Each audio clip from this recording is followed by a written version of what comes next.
Welcome back, everybody. Hope you had a good break and a good chat at the breakout sessions beforehand. We're now moving on to the next section where Drew's going to talk about the future of ITP management, some of which David Kuta alluded to in his initial talk, and then Cindy's going to talk about terminology. I'd just like to point out, if you look at your booklet, on the penultimate page, there's a whole range of branded gifts. Now, the very talented graphic artist and hematologist Drew Provan has produced some platelets to sit on your T-shirt. So if you want a platelet-derived T-shirt, mug, or baseball hat, it benefits the association because Drew did them for nothing, which of course he should do because we look after him very well. So, without any more delay, because thank you everyone for keeping up to time, Drew's now going to talk about the future management of ITP. Thank you, Drew. Thanks, Adrian. Thanks, everyone. Good morning. Thank you for the plug, by the way. You can Google me and my art, and you can buy my art if you want on my website, but thank you for the nice plug. Okay, so I'm going to be following on really from what Dr. Kuta was talking about earlier, looking at the future of ITP and where I think things are going, and also some of the problems that we have with ITP. We know this is autoimmune, we've discussed this already. It's some kind of syndrome where there's destruction of platelets and a relative sort of lack of production. And as Dave showed you, there's primary, which is the majority, and then secondary, where we can find some kind of cause underlying your low platelets. And the primary group looks really clean and like it's one thing, but it's not. It's many, many diseases that we cannot tell apart, so we call them all primary. Now the problem is there's no way, as we've heard, there's no way to diagnose this disease or syndrome. We have no marker. We have no markers in your blood tests or anywhere else to tell how you're going to do. Are you going to do well or not do well with your ITP? There's really no personalization of the management, which is something we always stress, that we've got personalized care, but it's not really very personalized. We haven't got the tools to make it personal. And although we understand the pathophysiology, the mechanism behind ITP, we don't understand it terribly well. So what do we need? We need markers for diagnosis. That would be an amazing start.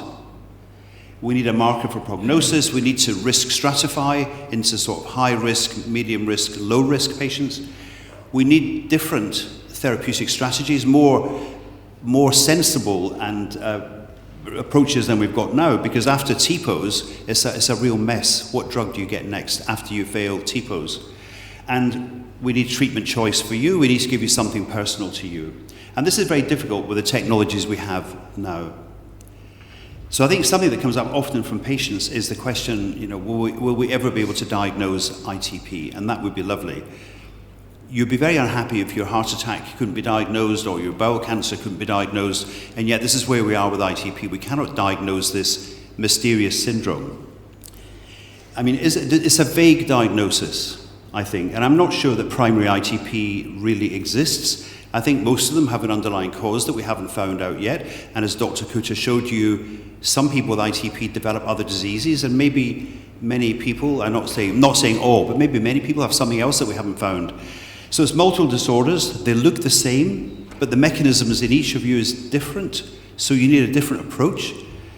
But which biomarker would we choose to diagnose this? What thing would we measure?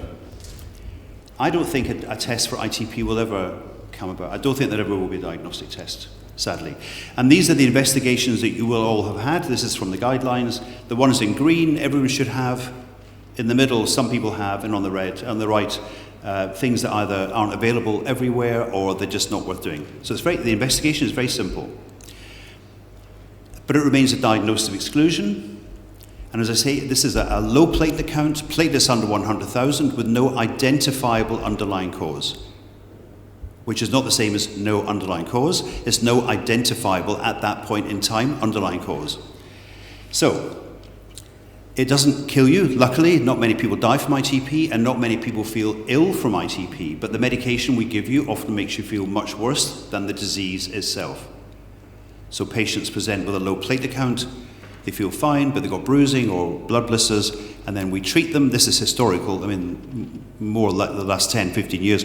We give you treatment, then make you feel much worse, which is unsatisfactory. And we know from various studies that patients do not like the old treatments, the old immunosuppressants, mycophenolate, azathioprine, steroids. These are not popular with patients. But there has been a big shift over the last 5 years. I think the pandemic has forced us to rethink how we manage this disease. We've been staying away from immunosuppression as long as we can through the pandemic, and we're not very keen to go back to it now. But the problem is that bleeding is the thing that worries us and worries you, that you may bleed, and you may bleed badly. But which person in this room will have a bad bleed? We do not know. There are no markers to tell us whether you will bleed or not bleed. So that makes us over-treat. In order to prevent some bleeds, we treat everyone unnecessarily, but to prevent the serious bleeds. But we know that things bother you much more than platelet counts, things like energy levels and anxiety and relapses and various other things, and the ability to go to work and to school and go on holiday, and what can you do with a given platelet count. These are much more real day-to-day worries to you than platelet kinetics and pathophysiology. So the goals of treatment, given that this disease is not really very dangerous, it's benign, it's a benign disorder. I mean, I accept some people do die occasionally from intracerebral hemorrhage or some other catastrophic event, but in general it's a benign disease. And as I said, we've been over-treating patients for a long time, giving you treatment you really don't need with no benefit to you whatsoever. But I think now we are much more relaxed. We're actually, for a long time, we were trying to be more like the pediatric hematologists who are quite casual about platelet counts and didn't worry too much. And we're becoming more like pediatric hematologists. If you've got bad symptoms or signs, then we will intervene. If you look good and feel good, then we won't. We're trying to maximize your quality of life. And that's been a big change in the guidelines, from the old guidelines to the new guidelines, is to try and focus on you and your health and your well-being, rather than being fixated on platelet counts.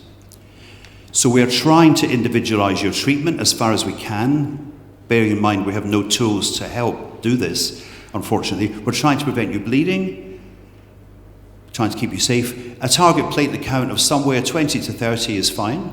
Some people need more, some people can manage with less. Avoiding drugs with toxicity and maximizing your quality of life. With the old treatments, which are shown here with steroids and androgens and various other things, it was very difficult to give you any kind of personalized care and good quality of life. We just couldn't do it. But now we have new drugs, like the TPA receptor agonists, plus fostamatinib, plus the drugs on the right, showing new drugs coming through the pipeline. These will be designed specifically for ITP. The old drugs were never designed for ITP.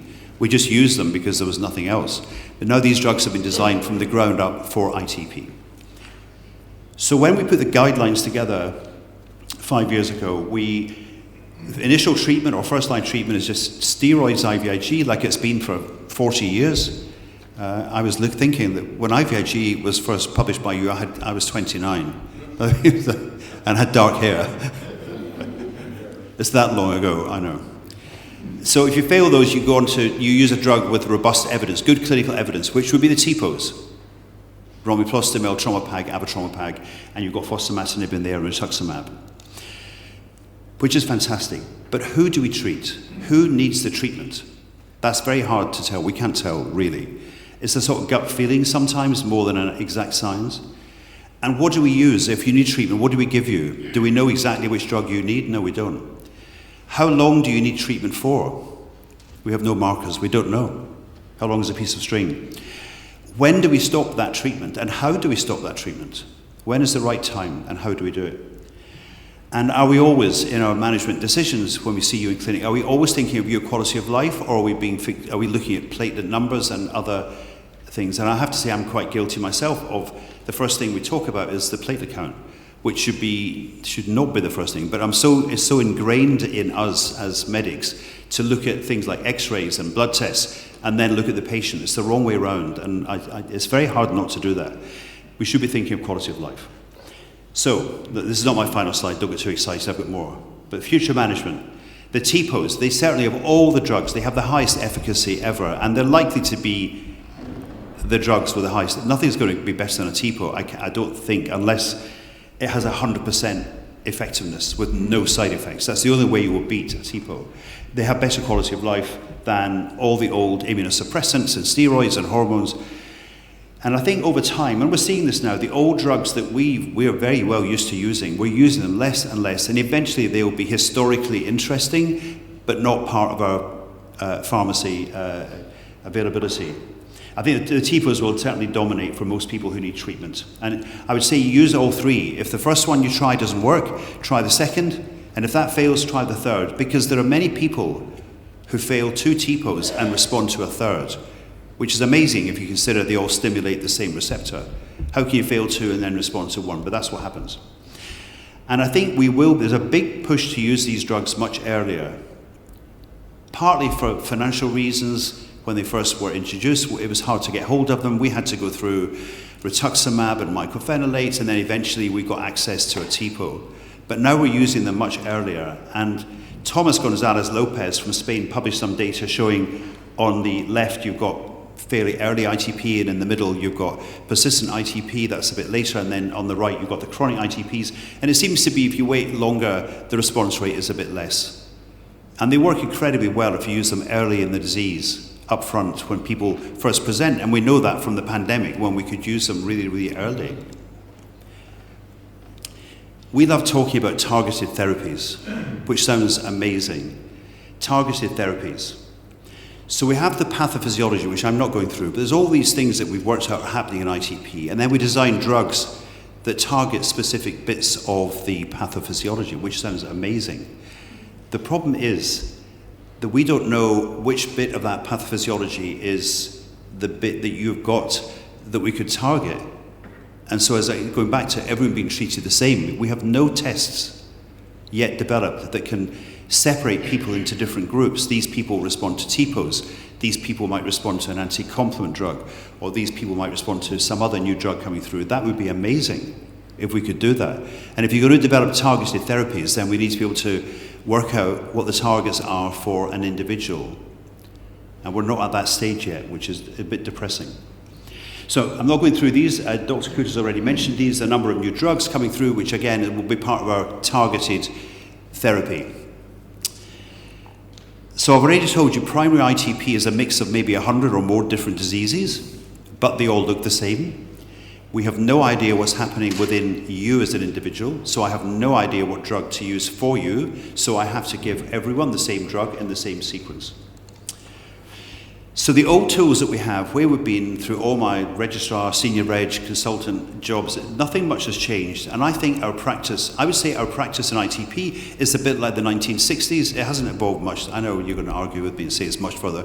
It's a bit, we haven't really advanced much. We're still in the dark. So we need something new. And I think this is where I'm pinning all my hopes on artificial intelligence and machine learning.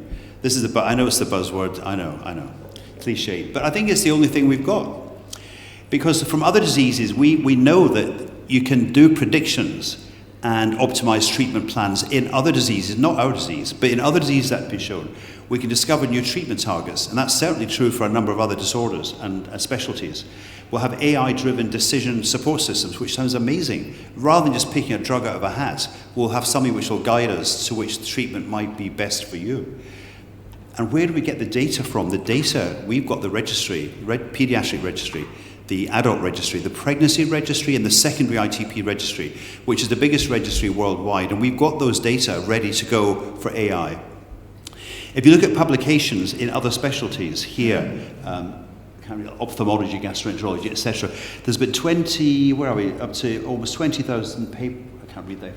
12,500, 2019, 23,000 it was in 2023, of which 12 were ITP. 12 papers out of 23,000 papers were ITP. So we're way, way, way behind all the other specialties in our use of these technologies. We did publish something, this is a paper from Fred and the rest of us, on using machine learning for diagnosis, and the bottom line from this paper was the most predictive test to diagnose ITP was the platelet count. So we haven't, but at least we tried. It's a start. There are only 11 papers, now there are 12. So this isn't, and Donnie Arnold published one also, which I have to say was not revolutionary either, and that's not being used either. But we need a body of these papers to then start working on what we're doing. And then Nikki wrote a nice commentary in the British Journal along with Waleed on how we can revolutionise. So any questions on this talk, please direct to Dr. Cooper, wherever she is. Sorry. Yes? Yes. Okay. So over the next decade, what's going to happen? Well, and this is all a bit tongue-in-cheek slightly. Fast diagnosis. I mean, any diagnosis would be nice. I don't care if it's fast or not. But fast diagnosis, theoretically, could I mean, these things can analyse like 1,000 chest X-rays in about 5 minutes. You know, these are supercomputers. So theoretically, fast diagnosis, personalised treatment at long last. Don't treat you as a big group, treat you as an individual, which is what you want. Your ITP at that time, given your needs and your expectations and your wishes and your lifestyle, etc. Make it personal for you. Smart monitoring. You can use Apple Watch or other watches I think are available, but you know, this is the best one, Apple Watch. They will start, you know, I'm slightly biased in the Apple arena, but no, these can measure lots of things now. And then faster drug discovery. Pharma are using AI and machine learning a lot in terms of finding new drugs.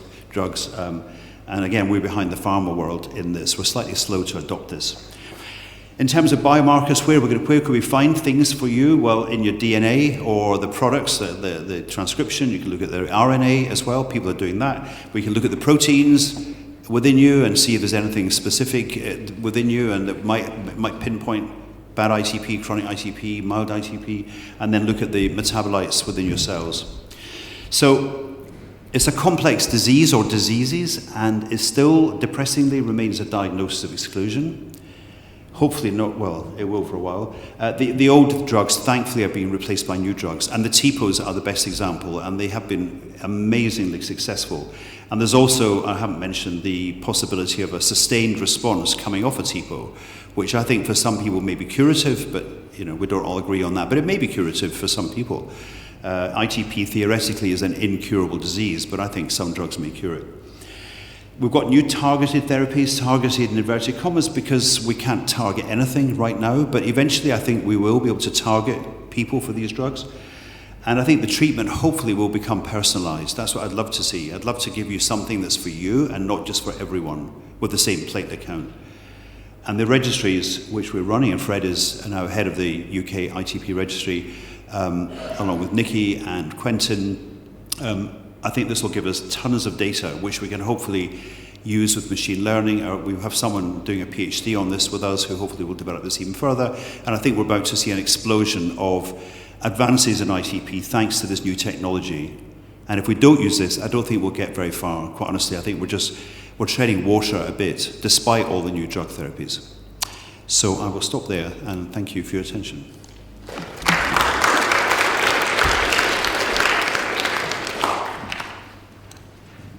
Thank you, Drew. I think we've got time for just one or two questions, if anyone asked.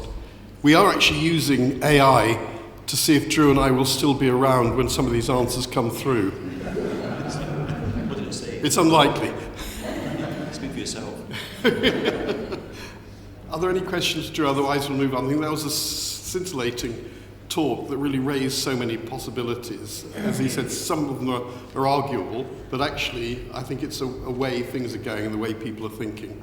Otherwise we will move on because we're 2 or 3 minutes late, and we're going to have the final talk, which is from Cindy Neunert, who has come over from Colombia, who is greatly in favour with Donald Trump at the moment, but even so she's still come to escape him.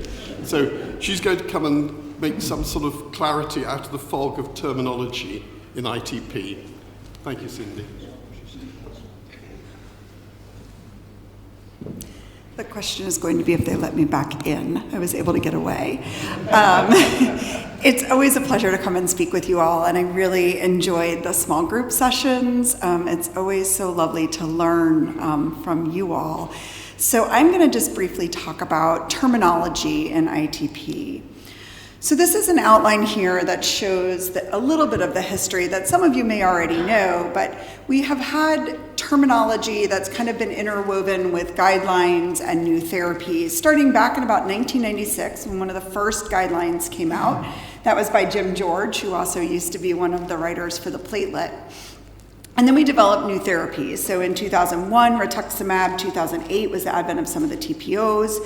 So in 2009 was the first really terminology working group paper that put out some definitions and outcome criteria for all of these clinical trials that were evolving in the context of these new therapies.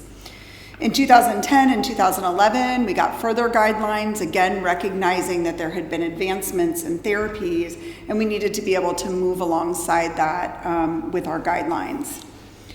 2018, we had fostamatinib, 2019 now, avathrombopag, and so in 2019, there was a movement on the side of the international consensus to start thinking about, again, another need for revision. On the American Society of Hematology side, we did a systematic review to say what's really out there that might adjust what we had previously said in those guidelines. And in and around 2024, we started to float the idea of, alongside of this, really needing to look back at those 2009 terminology paper to say, does that also need to be updated? We have new therapies, we have new guidelines coming out, we're moving the needle forward, and so maybe what we had before is outdated. And so that's been a work in progress, and I'm going to present a little bit of where we are now today in 2025. And also, you've heard lots about new drugs on the horizon, and so this will likely be something that we have to continuously come back to make sure that we're staying up to date with what's evolving in terms of therapies. So how does terminology differ from guidelines? Guidelines provide evidence. Guidelines typically begin with asking what's called a PICO question, where we think about a certain population, we look at two things that we call an intervention and then the comparator to that intervention, and then we ask ourselves questions about the outcome. And we do some statistics to tell us which one we may favor, the intervention or the comparator.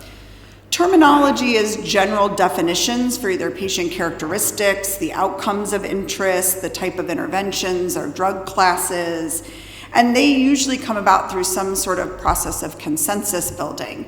But you can see where the two intersect. If we are going to ask a PICO question that's based on defining a population and defining selective outcomes, we have to have some basis that actually lets us know what those populations and outcomes should be defined as. So these things can help us get clinical context for communication between medical care teams. They can establish the importance of different disease severity in how we make our clinical decisions. And we do recognize that there are some gaps that still exist. We have newer therapies shifting practice and influencing the relevance of our previous terminology, some terms of which relied on patients having undergone splenectomy, which, as you've heard throughout the morning, is something we're not really doing anymore. And we need to make sure that our language doesn't influence access as well. And I think that was something else that we were recognizing. And then there's been wide differences in application in clinical research, which I'll show you in just a minute. So this is just an example of how this can impact access, right? So this is an example from US FDA drug labeling, where these terms chronic ITP have become part of drug labeling, which for us then creates a lot of problems if we have a patient who doesn't have chronic ITP that we want to get this medicine for. And so this language creeping into our labeling indications can really actually work against us when we're trying to get medications for patients. And so I think we need to be very thoughtful about that. These were some of the outcome criteria from the first paper in 2009, and so a really nice systematic review was done looking at the use and application of complete response, and then bleeding and quality of life assessment in research trials. And this is a graphical representation of what they found looking at all of these papers. And the green line represents if a study collected data on complete response and sort of what definition they used. The blue line represents response, if it was collected and what threshold of platelet count was used. And then the red line is if a paper actually also had a definition of a minor response. And what you can see is that the red line down here at 30,000 is what the terminology paper had recommended be the threshold for response of 30,000. But if you look at most of the blue lines, they start at 50,000. So there is a gap there in what we think is the clinically meaningful outcome of response versus what's being collected in clinical trials and being represented in the data. And where this causes trouble is you can again see as we try to translate this into clinical guidelines where we're looking at evidence, it's very hard to put two things next to each other if we don't even have the same outcomes in every study to be able to look at them directly side by side. This shows the application of other endpoints that had been labeled as important. This is an indication of quality of life and what was collected in the studies. And you can see here that very few studies were collecting quality of life data. And if they were, it was highly variable what instrument or what measure they were using, which again, when we try to then put things side by side to decide if one thing may be better than another, makes things pretty tricky. So we're working on the revision to refine the terminology, align it with clinical trial design, really focus on important patient-related outcomes and how to best define those, and really make sure that we are doing what we say we're doing by providing that seamless communication and really improving care for patients. So we put together a working group. And we have started by looking back in 3 separate working groups at what we had and deciding, is it still good enough? Does it need to be revised? Are there words or terms here that we don't have that we should? We had one very lovely working group meeting, which gave us a chance in person to really talk about where we were feeling a little bit of discomfort in reaching consensus and how to really have that open discussion. We've had communication with regulatory agencies. We realize the importance of trying to see if we can align what we think is important with what they are going to have necessary for labeling indications. And then we've also talked to patient representatives to make sure that if we say our language is patient-friendly, that it really is, as well as looking at an expert panel outside of our working group that really vetted this and trying to get some community-wide agreement on what we should be using. And then we did have pediatric representation. And we had some guiding principles going into this. So again, while we're closely linked with guideline development, we're not trying to offer treatment plans. We're not trying to standardize treatment. We're just trying to help guide that guideline process and make it more standardized. We recognize that cure may be the ideal goal in treating diseases. However, we've had some conversations today about the idea of cure in ITP. Most of our current therapies do not offer cure. Our platelet count outcome may not necessarily be the same as a patient goal for going on therapy. And what we're really trying to do is prevent bleeding and also all these other symptoms that we know go along with ITP. It's really crucial in ITP to minimize toxicity. You've heard this over and over again, that we don't want to make the treatment worse than the disease itself. That's really not a goal, and I think we have to be mindful in that throughout all of this. And then children are not little adults, and this is just a graph of how children and adults may be different in their ITP natural history and reasons why there was a need for pediatric representation on this panel to make sure that whatever we were putting in place was going to be equal between adults and children. So this shows you, I would say this is our paper, but it's more like a textbook. We ended up with a lot. We ended up with a lot of areas where we felt that there could be some standardization in our terminology. And this just gives you an overview of some of the big picture topics that we touched on. And I'll just show you a few slides that highlight some of the important points. So again, one of our guiding principles was coming back to goals of care. And so I think a goal that really is the foundation of what we do is to stop bleeding and prevent bleeding, right? That is really a very highly important patient outcome. What platelet count achieves that is less important than the clinical goal of that's what we're trying to achieve. And then we talk a lot about we need to improve quality of life. What does that look like? That's the piece that may be different for every single one of you in the room that gets to this sort of individualized approach and goal setting with care. Maybe we're going to try to achieve a sustained response off therapy. So maybe the goal is maybe not cure, but at least we can get you off of medication and give you a platelet count that meets all these other goals, that gives you good quality of life, that doesn't let you have bleeding events. And so maybe that's where we are headed. And then obviously the tip of the iceberg would be that ideal of cure. These are some definitions. We did not move away. We had a lot of discussion, but did not move away from defining disease duration, and we did not really change that in terms of newly diagnosed is 0 to 3, persistent is 3 to 12 months, and then chronic being over a year. But we did say very strongly in this paper that these should not prevent access to medication. They're used more to just give us an overview of where a patient is in their journey with ITP, but really should not go into a label or an indication, and that we want access to all drugs for any patient at any time during their ITP. We defined remission as we had previously, and then recurrence is a new episode in ITP in somebody who had previously had remission, and then an exacerbation really to capture those moments when you've been in steady state ITP and then all of a sudden something changes and you need a new medication or you need an adjustment or some sort of emergent therapy to pull you out of where you are, given that you had been in steady state before. And then we have these two definitions of severity, severe ITP needing therapy and mild ITP as not needing therapy. Very general, vague terms. It does not preclude getting a treatment because you have a dental procedure coming up or something of that sort. It's more needing that ongoing maintenance therapy. We did go back to response criteria. You'll see here I haven't read. We stuck to our guns that 30,000 is the important number for us and is clinically relevant.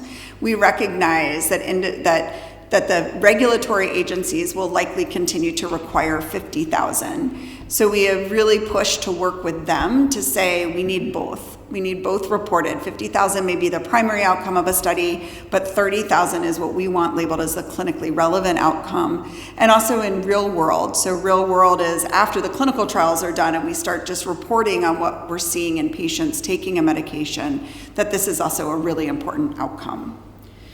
And then we talked a lot about when we're defining response and lack of response, and this is woven in the next couple bullet points, it's really important to ensure that patients are on the maximum drug for an amount of time that we think is reasonable to have allowed them a chance to have a response. There are a lot of patients that we see sometimes that come to us and they say, oh, I failed this drug. Maybe it's Remipulsa, and they were on a max of 6 mics per, not even on the maximum dose. So I think it's important that for a lack of response, we really ensure that patients are achieving full doses for an adequate amount of time. And then this sustained response off therapy, and this is something that's been floated about with the TPO literature about it, really assessing, can we stop drugs that we think are continuous and see some patients having a response? So almost a reset of the immune system in some way after chronic exposure to a particular medication. And so that's what this definition is really picking up.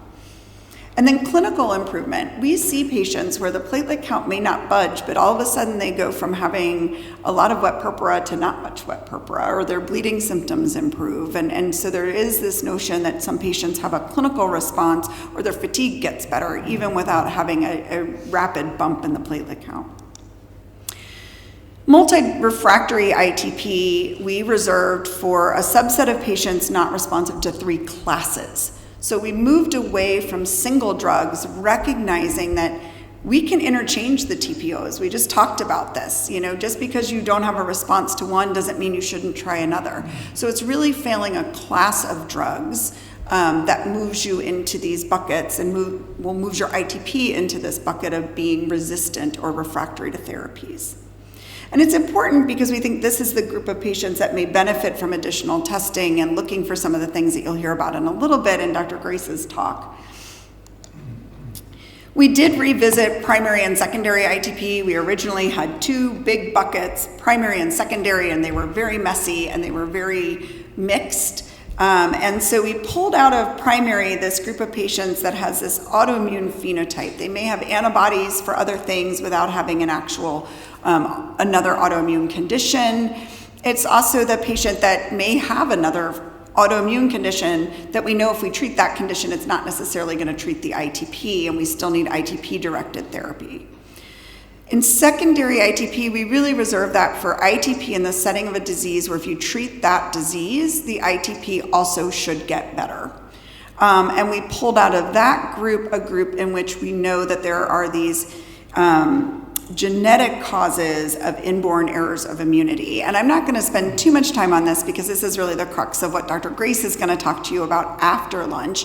But it's just to let you guys know that I do think some of how we talk about this will actually improve as we work towards personalized medicine, really starting to think about what buckets patients might be in and how we have to approach their treatment in that context.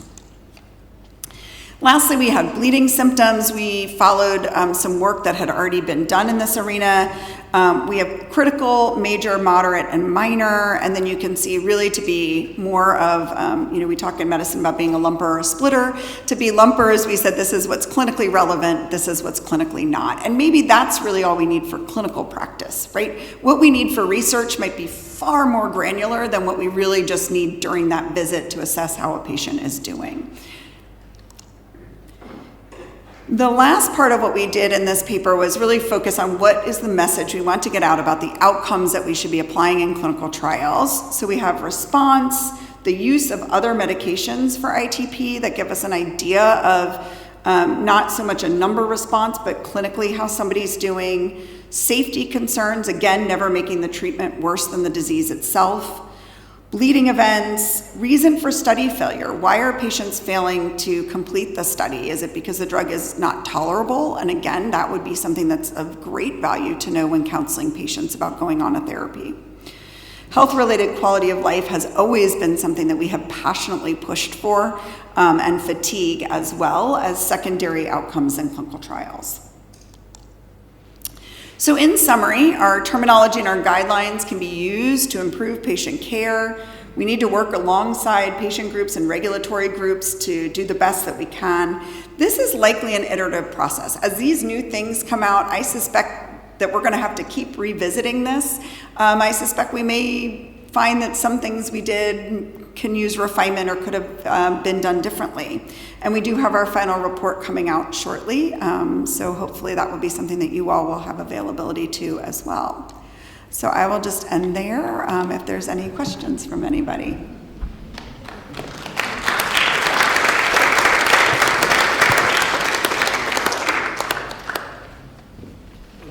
Are there any questions for Cindy? David?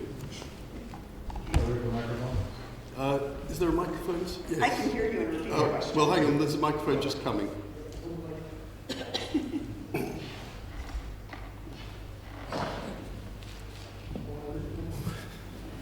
Anthony's trying to wait. Dependencies, I think. Don't mention Germany. That might work. Thank you. So, Cindy, a question about the new terminology. Would you consider a patient who's now a year out from a splenectomy of the normal platelet count as having a sustained remission off therapy? So very good point of clarification. And that's why we had it in bold, the continuous medications. So we think that sustained response off therapy is different than what we might define as a remission, right? So the sustained response off therapy is really trying to, when we look at trying to compare a drug like rituximab or a splenectomy with drugs that require ongoing therapy to have a response, it's I say it's not even apples and oranges. It's sort of like comparing a fillet with a piece of fish. So we needed to somehow create a term. How would you regard a remission to splenectomy? Because the splenectomy, the spleen's still not there. You have ongoing therapy, which is asplenia, which is a new disease you've created by taking the spleen out. So this patient can't be considered a sustained remission off therapy because the therapy is still there, which is no spleen. Right, no, and that's why we didn't do that with rituximab either, right? We certainly didn't do that with rituximab because we don't know at what point a patient is off therapy from rituximab. I mean, we can somewhat tell, but it's going to be different for every patient. And so same thing with splenectomy. That is an ongoing therapy, and it's not fair to put it in the same bucket as a drug that is required as daily therapy that now you can stop and not need therapy and have no effect truly from that therapy left in the system. Does that answer that a little bit? Yeah, I think there are ambiguities about acute therapy is that the therapy now stops, but the long-term immunologic effect may persist for years, such as a a ianalumab study where the patient has a prolonged immune change. So I think these become a bit difficult to interpret for certain drug classes. I completely agree, and I think that's why I say it's likely going to be an iterative process as we go forward. And I hope that you all can appreciate that even something seemingly as black and white as just a word and a definition, we still have just as much that we don't know in this as we do about all the other presentations. But I think we're slowly moving towards things that are going to give us the pieces of information we need for the guidelines that we want to do. I mean, the importance of definitions and the effect on the regulatory authorities, I think, was highlighted by the issues of the TPOs, when the original TPO studies considered chronic starting at 6 months. And then with the definitions, when chronic was moved out to 12 months, the regulatory authorities used that change to say, well, you can't have TPOs between 6 and 12 months. And we argued very hard to say, well, actually, that wasn't how the definitions were made. And I think we got there occasionally, but it was still very, what we call in the UK postcode prescribing. There were some regulatory authorities still would not allow you to use the drug, which was, I think, very difficult. But I think one of the things the original terminology in 2009 did was, up to that time, you'd look at studies and you could not compare them at all because definitions of response, of disease, of relapse were all completely different. So you were guessing very much to decide from all the studies what you were looking for. And I think the original guidelines helped that a lot. But I still find it disappointing to see that papers being published where they still talk about immune thrombocytopenic purpura. Yes. That this isn't being picked up by reviewers and the journals saying you're actually using old terminology. Mm-hmm. No, we see that when we review papers. You go through and you kind of say this isn't even the right word anymore, and try to kind of correct it. So, absolutely. And some of our task ahead is not just to write the paper, but then to disseminate the information. Yes. Send it to journal. Those sorts of things. Any further questions?